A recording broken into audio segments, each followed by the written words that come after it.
దేవుని నామమునకు మహిమ కలుగును గాక. ప్రభునందు ప్రియులరా, మన ప్రభువు రక్షకుడునైన క్రీస్తు యేసు పరిశుద్ధ నామంలో మీ అందరికీ శుభములు.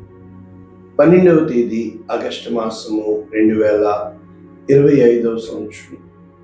ఈరోజు దేవుడు నీతో చెప్తున్న గొప్ప అద్భుతమైన వాగ్దానం, వారి నివాస స్థలము యొక్క పొలిమేరలను ఏర్పరిచెను. వారి నివాస స్థలము యొక్క పొలిమేరలను ఏర్పరిచెను. అపోస్తలుల కార్యములు 17వ అధ్యాయము 27వ వచనం. పూర్తి వచనము ఈ విధంగా ఉంది: తన్ను వెతుకు నిమిత్తము నిర్ణయ కాలము వారి నివాస స్థలము యొక్క పొలిమేరలను ఏర్పరిచెను. ఆయనలో మనలో ఎవరికి దూరంగా ఉండేవాడు కాడు. ఎన్ని స్టేట్మెంట్స్! ఆయన మనలో ఎవరికి దూరంగా ఉండేవాడు కాడు. ఆయన సమీపమున ఉన్న దేవుడు. మొదటిది. రెండవది ఏమంటున్నాడు? తన్ను వెతుకు నిమిత్తము నిర్ణయ కాలమును వారి నివాస స్థలము యొక్క పొలిమేరలను ఏర్పరిచాడు. ఒకటి నిర్ణయ కాలము, రెండవది వారి లిమిట్స్ లేకపోతే బౌండరీస్. ఈ వాక్యము ఇంగ్లీష్లో ఏ విధంగా ఉంది మనం చూసినప్పుడు యాక్ట్స్ చాప్టర్ 17:26 ట్రాన్స్లేషన్ కనుక 26వ వచనంలో ఈ భావం వచ్చింది. నేను న్యూ లివింగ్ ట్రాన్స్లేషన్ చదువుతున్నాను. From one man he created all the nations through out the whole earth. ఒకని నుండి అనేక జాతుల మానవులందరినీ ఆయన ఈ భూప్రపంచమంతటా చేసెను, లేకపోతే నియమించును, లేకపోతే నిర్మించును. He decided beforehand when they should rise and fall. వారు ఎప్పుడు లేస్తారో ఎప్పుడు పడిపోతారో కూడా ఆయన ముందుగా ఎరిగి ఉన్న దేవుడు. And he determined their boundaries. ఆయనకి తెలుసు వారి యొక్క లిమిటేషన్స్, సరిహద్దులు. ఇంకా చెప్పాలంటే ఆయన వారికి సరిహద్దులు నియమించాడు. ఈ వాక్యాలన్నింటి భావము ఏం చెప్పబడుతుంది అని ప్రయత్నం చేస్తే, ఈ అపోస్తలుల కార్యములు 17వ అధ్యాయము మనము పౌలు గారి యొక్క ప్రసంగాన్ని ఇక్కడ మనం చూస్తున్నాం.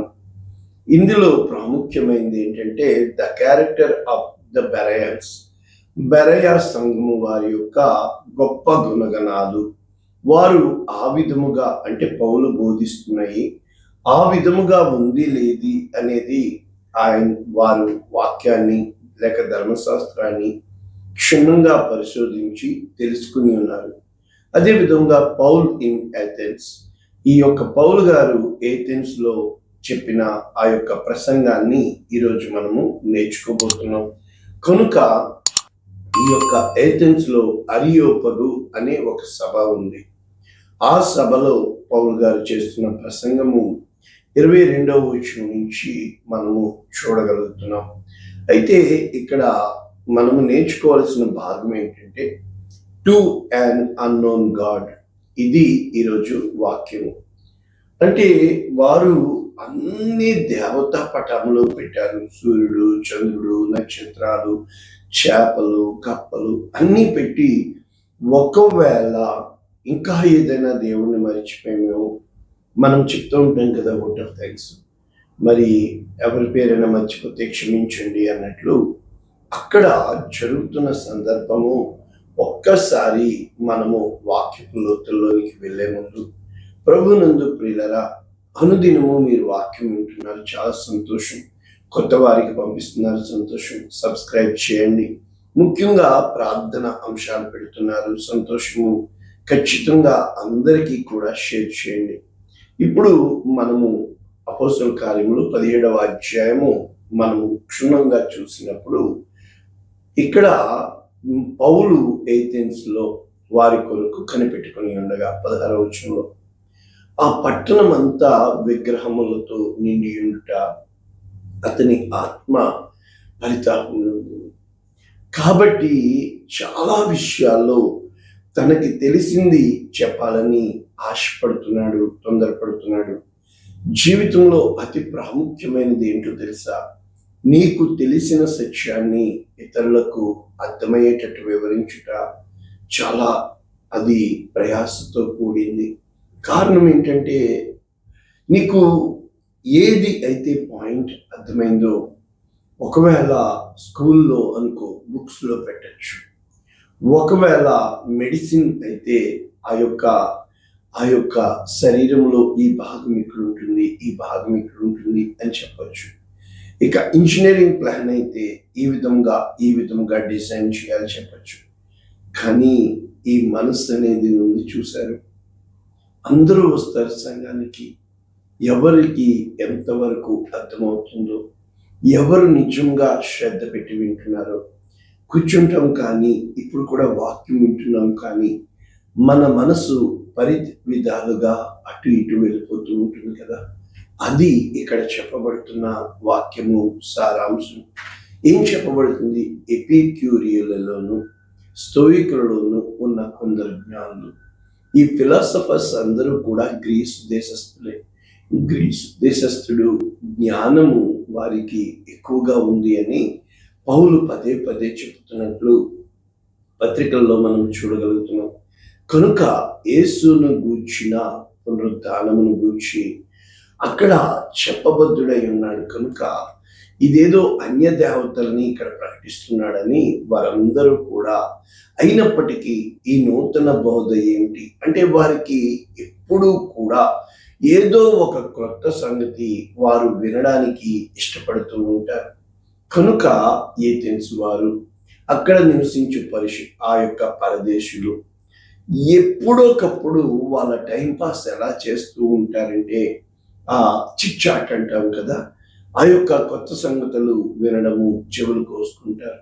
కనుక పౌలుని వారు పిలిచి, అరియోపగు సభలో నీవు ఏమైనా చెప్పాలంటే మాకు చెప్పమని అన్నప్పుడు పౌలు తనకి ఇవ్వబడిన అవకాశాన్ని ఈ విధముగా మాటల్లో పెడుతున్నట్లు మనం చూడగలుగుతున్నాం. ఇక్కడ ద కమ్యూనికేషన్ స్కిల్స్ రాయబడి ఉన్నాయి. చాలాసార్లు మనము ఎదుటి వాళ్ళతో మాట్లాడేటప్పుడు తొందరపడి జడ్జిమెంట్ చేసేస్తాం. మనకి తెలిసింది, అర్థమైంది తీర్పు తీర్చేస్తూ ఉంటాం. అదే విధంగా ఎక్కువ సార్లు ఎదుటివాడిని చిన్న చూపు చూస్తూ ఉంటాం. ఇంకా చెప్పాలి అంటే ఒకవైపే విన్నావు, మరి రెండో వైపు వెళ్ళలేదు కదా. ఇక్కడ పౌలు మాట్లాడుతుంది దేవుని కొరకు. వారు మహాజ్ఞానంతో నింపబడిన వారు, ఎక్కడ తప్పు పట్టినా వారు పట్టేసుకోవడానికి సిద్ధంగా ఉన్నారు. అటువంటి సభలో అంటే జ్ఞానుల మధ్య మేము దేవుని సువార్త ప్రకటిస్తున్నాము అంటే వెర్రివారి వలె, అంటే ఈ లోక జ్ఞానము దేవుని దృష్టికి వెరితనంగా ఉంది అని పౌలు రాస్తూ ఉంటాడు. కాబట్టి ఇక్కడ ఏం చెప్తున్నాడు? అరియోపగు సభ మధ్య నిలిచి, ఏథెన్స్ వాళ్ళారా, మీరు సమస్త విషయాల్లో అతి దేవతా భక్తి. కాబట్టి నేను సంచరించి చూసినప్పుడు అన్నీ బాగున్నాయి, కానీ ఒక చోట ఆగిపోయాను, తెలియబడని దేవునికి అని రాయబడి ఉన్నది. కాబట్టి మీరు తెలియకే భక్తి చేయించున్నారు. ఇదే మాట అక్కడ సమరయ స్త్రీతోటి యేసుప్రభు వారు చెప్పినట్లు మనం గ్రహించగలుగుతున్నాం. నేను టెక్నికల్గా వర్క్ చేశాను కనుక చాలాసార్లు మిషన్ వర్క్ చేసేస్తారు. అదేంటి ఎలా వర్క్ చేస్తుంది, ప్రాబ్లం ఎక్కడో తెలియదు, ఏదో లూజ్ కాంటాక్ట్ అయి ఉంటుంది, ఆ టైంకి పని చేసింది, కానీ తర్వాత మళ్ళీ ఆగిపోతుంది. చాలాసార్లు బై ఛాన్స్ అని మనము లాటరీ తీసేవారంగా మనము ఇది కాకపోతే అది అన్నట్లుగా ఉంటాం. అలా ఉండకూడదు. ఎప్పుడూ కూడా నీకు స్థిరమైన పునాది మీద ఉండాలి. అది ఇక్కడ వ్యక్తపరచడానికి ప్రయత్నిస్తూ ఇప్పుడు దేవుని కోసం మాట్లాడుతున్నాడు. నెంబర్ 1 ఫస్ట్ పాయింట్, జగత్తు అందరి సమస్తము నిర్మించిన దేవుడు, తానే ఆకాశమునకును భూమికి ప్రభువై ఉన్నందున హస్తకృతములైన ఆలయములలో నివసింపడు. ఇది యెషయా గ్రంథం 66లో ఉన్న వాక్యాన్ని ఇక్కడ ఎత్తిపట్టుచు పౌలు, ఆయన అందరికీ జీవమును ఊపిరిని సమస్తమును దయచేవాడు కనుక ఏదైనా కదులున్నట్లు నీవు నాకు అది ఆయన చెప్పడు. కాబట్టి యావత్ భూమి మీద కాపరు ఉండటం, తన ప్రతినిధిగా ఒక వ్యక్తిని ఏర్పరచుకుని ఆదాము నుంచి ఇప్పుడు ఇక్కడికి వచ్చేసాడు. చూసారా?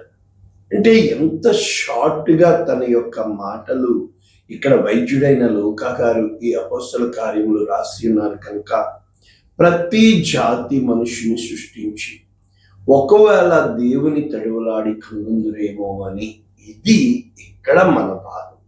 అంటే కీర్తన 14, కీర్తన 53, బుద్ధిమంతుడు ఒక్కడు లేడు, దేవుని వెతుకువాడు ఒక్కడు లేడు. నిజంగా ఎంతమంది నాకు ఫోన్ చేస్తారంటే వారికి కష్టం వచ్చినప్పుడు, సమస్య వచ్చినప్పుడు మళ్ళా సంఘానికి రా అలవాటైపోయింది. నిజంగా చాలాసార్లు మన జీవితంలో ప్రతి విషయంలో కూడా సమస్య అనేది ఎందుకు పంపిస్తాడో చెప్పలేమండి. ఆ సమస్యను బట్టి నువ్వు దేవునికి లోపడిపోతావేమో అని, ఆ సమస్యను బట్టి దేవుని దగ్గర నీవు సాగిలపడిపోతావేమో, ఆ సమస్యతో నువ్వు కుదురుబాటు అయిపోయావనుకోండి, ఇక ఇంకో సమస్య రాదు. కారణం ఏంటంటే శ్రమ కలిగి ఉండుట నాకు మేలైను, శ్రమ కలిగిన పిమ్మట నన్ను నేను సరి చేసుకున్నాను అని దావీదు చెప్తూ ఉంటాడు. కనుక ఇప్పుడు ఈ పాయింట్ చెప్తూ తనని వెతకాలని దేవుడు ఈ విధముగా, అంటే ప్రతి ఒక్క ప్రయత్నానికి కూడా మనము ఎంతసేపు ప్రయత్నిస్తాం చెప్పండి? కొంచెం సేపే కదా తడుమలాడతాం, తర్వాత చేతులు ఎత్తేస్తాం కదా. నీకు తెలుసా, మనం చేతులు ఎత్తేసిన తర్వాతనే దేవుని కార్యం ప్రారంభించబడుతుందని అనేక విషయాలు మనకు తెలుసు. ఇక్కడ చెప్తున్నాడు, మనము ఆయన యందు బ్రతుకుచున్నాము, ఆయన యందు చలించుచున్నాము, ఆయన యందు ఉనికి కలిగి ఉన్నాము. కాబట్టి మీలో ఉన్న, అంటే వాళ్ళు జ్ఞానులు కదా, మనము దేవుని సంతానమైనామని మీ జ్ఞానులు కవీశ్వరులు మీకు చెప్పారు కదా అని చెప్పి, అయితే దేవుడు చమత్కార కల్పనలలోను మనుష్యుల చేత మలచబడిన బంగారమునైనా వెండినైనా రాతినైనా దేవత్వం పోలి ఉందని తలంచకూడదు. కాబట్టి అప్పుడు ఆ కాలంలో ఆ యొక్క అజ్ఞాన కాలమును దేవుడు సహించాడు, కానీ ఇప్పుడు మీకు తెలియపరచబడుతుంది కనుక అందరూ అంతటా మారు మనస్సు పొంది ఆయన నిమిత్తం బ్రతకాలని. చూసారా, యేసుక్రీస్తు ప్రభుల వారి ఫస్ట్ స్లోగన్ ఇదే కదా, దేవుని రాజ్యము సమీపించి ఉన్నది, అందరూ మారు మనసు పొందండి. కనుక తాను నియమించిన మనుష్యుని చేత నీతిని అనుసరించి భూలోకమునకు తీర్పు తీర్చబోయేడి. కాబట్టి తీర్పు గురించి, మృతుల పునరుద్ధానం గురించి అక్కడ చెప్తున్నట్లు మనం చూడగలుగుతున్నాం. ప్రభునందు ప్రియులారా, ఎంత షార్ట్ అండ్ స్వీట్గా మరి చెప్పాడు. ఇక్కడ పొలిమేరలు అన్నాం కదా, ఒక రోజున నేను ప్రార్థన చేస్తున్నప్పుడు ఆ యొక్క పొలిమేర శక్తి అని నాతో మాట్లాడడం ప్రారంభించింది. ఈ పొలిమేరల్లో మీకు తెలుసా, కొన్ని శక్తులు కాపలా కాస్తూ ఉంటాయి. అంతెందుకు, అనేక విషయాల్లో ఈ పొలిమేరలో ఎన్ని తగాదాలు కదా, మనకి తెలంగాణకి, అదేవిధంగా చైనాకి ఇండియాకి బోర్డర్స్. ఆ యొక్క నీ సరిహద్దులు విశాలపరచువాడు నేనే, నీ సరిహద్దులలో సమాధానము కలుగుచేవాడు నేనే. అంటే మన బౌండరీ అనేది ఇక్కడ వాక్యానుసారంగా చూస్తే ద్వితీయోపదేశ ఖండము 32:8 అక్కడ ఏమని ఉందంటే, మహోన్నతుడు జనములకు వారి స్వాస్థ్యములను విభాగించినప్పుడు, నరజాతులను ప్రత్యేకించినప్పుడు ఇశ్రాయేలీయుల లెక్కను బట్టి ప్రజలకు సరిహద్దులను నియమించను. ఇక్కడ సరిహద్దుల కోసం రాయబడింది. నీ సరిహద్దులలో సమాధానం అని కీర్తన 147లో ఉంటుంది. ప్రభునందు ప్రియులారా, యెహోవా ప్రార్థన చేస్తాడు, నా సరిహద్దును విశాలపరచు అని. యెషయా 54లో ఉంటుంది, నీ సరిహద్దులను నేను విశాలపరచున్నాను అని. కనుక నిన్ను నన్ను దేవుడు దీవించడానికి ఇష్టపడుతున్నాడు. కానీ దేవుని గురించి జ్ఞానం కలిగి ఉన్నావా, అజ్ఞానం కలిగి ఉన్నావా? ఈ రోజు కన్నా గుడ్డి నమ్మకము, మూఢ నమ్మకంతో వెళ్తున్నావా? దేవుడు ఏదో చేసేస్తున్నాడని. దేవుడు ఏమి చేయడు. నీవు ఏమి చేస్తున్నావో అది నీవు ఒప్పుకొని దేవుని యందు శ్రద్ధ కలిగి ఉన్నావా? ఇప్పటి వరకు ఏదో చేసేసానైనా, ఇక నుంచైనా నీవు నా చేపట్టుకునైనా, నేను నడవవలసిన మార్గము నాకు బోధించునైనా, నేను ఏ విధంగా మాట్లాడాలో నాకు నేర్పించు నాయనా అని ఏ రోజునైతే నీవు నేను తగ్గించుకొని ఆయన ముందు సాగిలపడతాము. ఇక్కడ కీర్తన 74లో కీర్తనాకారుడు అంటున్నాడు 16 నుంచి అక్కడంతా కూడా దేవుని గుణగణాలు చెప్పబడుతుంది. అయితే పగలు నీదే, రాత్రి నీదే, సూర్య చంద్రులను నీవే నిర్మించితివి, భూమికి సరిహద్దులను నియమించిన వాడు నీవే, వేసవి చలికాలములను నీవే కలుగు చేసితివి. కనుక ప్రభునందు ప్రియులారా, మనము యొక్క జీవితము లేకపోతే పరిణామము ఎలా చెప్పచ్చు తెలుసా? స్టోరీ, స్క్రీన్ ప్లే, డైరెక్షన్ దేవుడే, సమస్తము దేవునివి, ఆయన ప్రజలము మనము. ఏ రోజునైతే ఆయన ఇచ్చిన ఆజ్ఞలు, విధులు అంటున్నాం కానీ అవేమీ కాదు. యాజ్ ఎ ఇండియన్ సిటిజన్ మనకి కొన్ని హక్కులు, కొన్ని విధులు ఉంటాయి కదా, అలాగే ఆయన మనకి కొన్ని చెబుతున్నాడు అనమాట. అంతెందుకు, ఈరోజు దేవుడు నాకు బయలుపరుస్తూ దినమున చచ్చిపోతావని చెప్పాడు కదా. అయితే మొట్టమొదటి ఆజ్ఞ ఏంటి? తినవద్దు, చేయవద్దు, అంతే కదా, వద్దు. కానీ దాన్ని ఎలా జయించమంటున్నాడు? ప్రేమ, అందరినీ ప్రేమించండి అంటున్నాడు. నిన్ను వలె నీ పొరుగు వారిని ప్రేమించు. కారణం ఏంటంటే నేను మిమ్మల్ని క్షమించిన ప్రకారం. అంటే వద్దు అన్నదే మనం చేస్తాము. ఎప్పుడైతే దేవుడు నీ తోటి వాడిని, సాటి వాడిని తన రూపంలో తన చిత్తము చొప్పున చేసి ఉన్నాడు కనుక కులమని, మతమని, రంగులని, అవని ఇవని, పద్ధతులని, మనము మనుషుల్ని ఇష్టం ఉంటే ఒకలా మాట్లాడతాం, కష్టమైతే ఒకలా మాట్లాడతాం. దేవుడు అక్కడ ప్రేమించమని చెప్పాడు, అంతకు మించి ఏం చెప్పాడు? అంతే కదా. తన్నులాడుకోవద్దు, కొట్లాడుకోవద్దు. ఎందుకు చెబుతున్నాడు అని అంటే మనలో పాపతత్వం ప్రవేశించి ఉన్నది కనుక. ఎప్పుడైతే నీవు పాపాన్ని జయించాలంటే అది కేవలం ప్రేమ ద్వారానే. శాపాన్ని జయించాలంటే దేవునికి లోబడటం. ఆయన శాపగ్రస్తుడయ్యాడు కనుక ఇక్కడ భూమిని కలుగు చేసిన వాడని నేనే. యెషయా గ్రంథము ఈ 45:12లో దేవుడు చెబుతూ, దాని మీద ఉన్న నరులను నేనే సృజించితిని, నా చేతులు ఆకాశమును విశాలపరచును, వాటి సర్వ సమూహమునకు నేనే ఆజ్ఞ ఇచ్చితిని. కాబట్టి ప్రభునందు ప్రియులారా, ఇంకో 2 వచనాలు చూసుకొని మనం ముగించుకుంటే, ఇక్కడ యెషయా గ్రంథం 40:12లో కూడా అక్కడ క్వశ్చన్ వేయబడుతుంది. ఏమంటున్నాడు? తన పుడిసిటిలో జలములు కొలిచిన వాడెవడు? జానతో ఆకాశముల కొల చూచిన వాడెవడు? భూమిలో మన్ను కొలపాత్రలో ఉంచిన వాడెవడు? త్రాసుతో పర్వతములను తూచిన వాడెవడు? తూనిక చేత కొండలను తూచిన వాడెవడు? యెహోవా ఆత్మకు నేర్పిన వాడెవడు? ఆయనకు మంత్రి అయి, అంటే కౌన్సిలర్, ఆయనకు బోధపరిచిన వాడెవడు? కాబట్టి ఎప్పుడైతే నీవు నేను దేవుని యందు భయభక్తులు కలిగి ఉంటామో, ఆయన మార్గంలో నడవడానికి ఇష్టపడతాము. చివరి వచనం నేర్చుకుంటే యోబు గ్రంథం 38లో దేవుడు అడుగుతున్నాడు యోబుని, ఏమని తెలుసా? నేను భూమికి పునాదులు వేసినప్పుడు నీవెక్కడున్నావు? నీకు వివేకము కలిగి ఉన్న ఎడలా చెప్పు. రెండవది, నీకు తెలిసిన ఎడలా దాని పరిమాణమును నియమించినప్పుడు ఎవడో చెప్పు. కనుక ఎప్పుడైతే భూమి ఏ విధంగా ఉందో నీకు నాకు తెలుసు కనుక, సముద్రము దాని గర్భము నుండి పొల్లిరాగా తలుపుల చేత దాన్ని మూసిన వాడెవడు? లాక్లు అని ఉండేవి మా కిందపాలలో, కాకినాడలో. మరి డ్యాములు అంటాం, ఆనకట్టలు అంటాం, డోర్లు పెట్టారు కదా. సముద్రానికి డోర్ పెట్టగలమా చెప్పండి? ఇక్కడ నేను మేఘమును దానికి వస్త్రముగా, గడాంధకారమును దానికి పొత్తుగుడ్డగా చేసినప్పుడు నీవు ఉన్నావా అని చెప్పుతూ దానికి అడ్డుగడియలు నేను పెట్టాను. ఏమంటున్నాడు తెలుసా?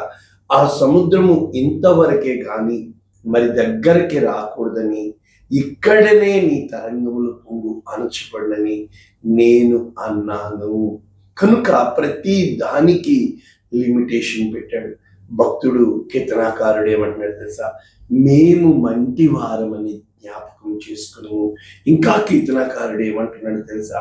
సకల సంపూర్ణతకు పరిమితి కలదు, కానీ నీ జ్ఞానోపదేశము అపరిమితమైనది. కనుక నీ ధర్మశాస్త్రము నాకు నేర్పించయ్యా, నీ ఆజ్ఞలు నేర్పించయ్యా.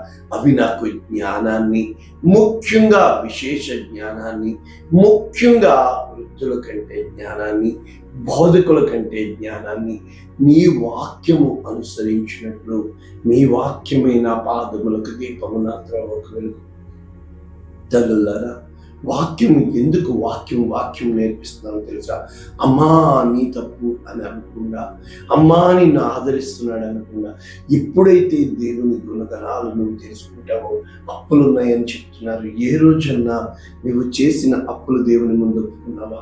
ఏ రోజన్నా దేవునికి తీసుకొచ్చి కానుక వేసావా? ఏ రోజన్నా దేవుని దగ్గరికి వచ్చి మందిరంలో సేవకుడు ఎదుట ప్రార్థన చేయించుకున్నావా? మరి ఇవేమీ చేయకుండా, దేవుని పూర్తిగా ఎరగకుండా, ఆయన అనుక్షణము కూడా నీ అంటే ఉన్నాడు, నీ తోడుగా ఉన్నాడు, నిన్ను ఆదరిస్తున్నాడు, నిన్ను ఆదరి చేసే దేవుడు. నా దేవుడు గొప్పవాడని, నిజంగా ఆయన నీకు లిమిటేషన్స్ పెట్టలేదు. ఆయన నీకు సమీపముగా ఉన్న దేవుడు. తల్లి అయినా మరచునేమో, చూడుము నేను నిన్ను మరువను, నేను దూరమునే ఉండే దేవుడనా, నీకు దగ్గరలేనా, నీ హృదయంలో నాకు స్థానం లేదా అని ఈరోజు దేవుడు నిన్ను అడుగుతున్నట్లు మనం చూడగలుగుతున్నాం. ప్రార్థన చేద్దామా? పరిశుద్ధుడా, ప్రేమ కలిగిన తండ్రి, మితమైన వాక్యమును నిండాలుగా దీవిస్తూ ఈ రోజు నుంచి తండ్రి, నీ యొక్క అవధులు లేని ప్రేమ, నీ యొక్క అనంతమైన ప్రేమ, నీ యొక్క విశేషమైన ప్రేమ, కల్వరి ప్రేమను మేము గుర్తెరుగు వారంగానైనా, మమ్మల్ని మేము నీ తట్టు తిప్పుకునే వారంగానైనా, మమ్మల్ని మేము నాయనా తగ్గించుకునే వారంగానైనా, మమ్మల్ని మేము నాయనా నీకు లోపడేటట్లుగా మా పద్ధతులు మార్చుకునేవారుగా చేయమని విత్తబడుతున్న వాక్యము ఒక్కొక్కరికి ఆశీర్వాదంగా చేయమని యేసు శ్రేష్టమైన నామమున వాక్యం వింటున్న ఒక్కొక్కరిని వారి కుటుంబాన్ని దీవిస్తున్నాము తండ్రి. Amen. God bless you all. దేవుడు దీవించుగాక. ఆమేన్.